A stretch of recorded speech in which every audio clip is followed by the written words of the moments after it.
जय हिंद बच्चों, आज की क्लास में आप सभी का स्वागत है। आज मैं वार्षिक परीक्षा कक्षा 11 के सभी बच्चों के लिए सामान्य हिंदी का पेपर लेकर आया हूं। तो चलिए वीडियो को स्टार्ट करते हैं।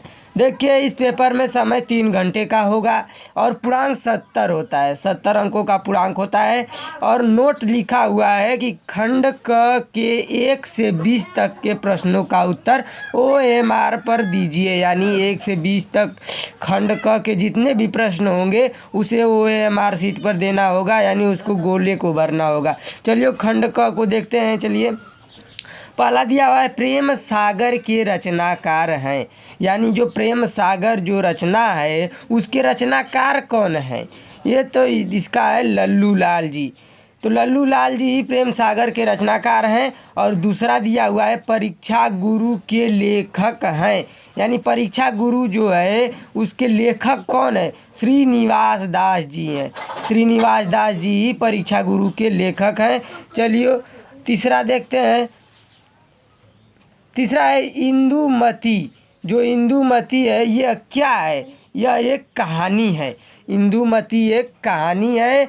और चौथा जो है राम वृक्ष बेनीपुरी की रचना है। तो राम वृक्ष बेनीपुरी की रचना पपीतों के देश में है। पपीतों के देश में है। और पांचवा है हिंदी साहित्य का इतिहास के लेखक हैं। तो रामचंद्र शुक्ल जी हैं। रामचंद्र शुक्ल जी हिंदी साहित्य के इतिहास के लेखक हैं। फिर छठवां है हिंदी का प्रथम कवि माना जाता है। यानी हिंदी का प्रथम कवि किसे माना जाता है?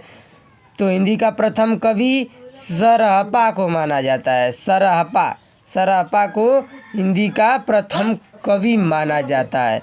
अब सातवां है विनय पत्रिका के रचयिता हैं। विनय पत्रिका के रचयिता कौन है? तुलसीदास जी हैं। विनय पत्रिका के रचयिता तुलसीदास जी हैं। और रीत मुक्त कवि हैं। रीत मुक्त कवि कौन है? घनानंद जी। घनानंद जी रीत मुक्त कवि हैं। फिर है तार सप्तक का प्रथम प्रकाशन वर्ष। तार सप्तक का प्रकाशन वर्ष क्या है? 1943 में। 1943 में तार सप्तक का प्रथम वर्ष था।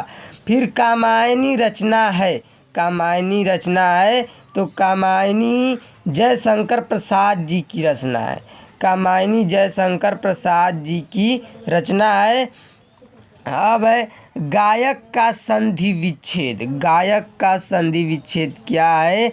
तो गायक का संधि विच्छेद गय धन अकह। गय धन अकह गायक हो जाएगा, गायक है। फिर है इत्यादि का संधि विच्छेद क्या है? इत्यादि का जो संधि विच्छेद होगा इति धन आदि, इत्यादि हो जाएगा।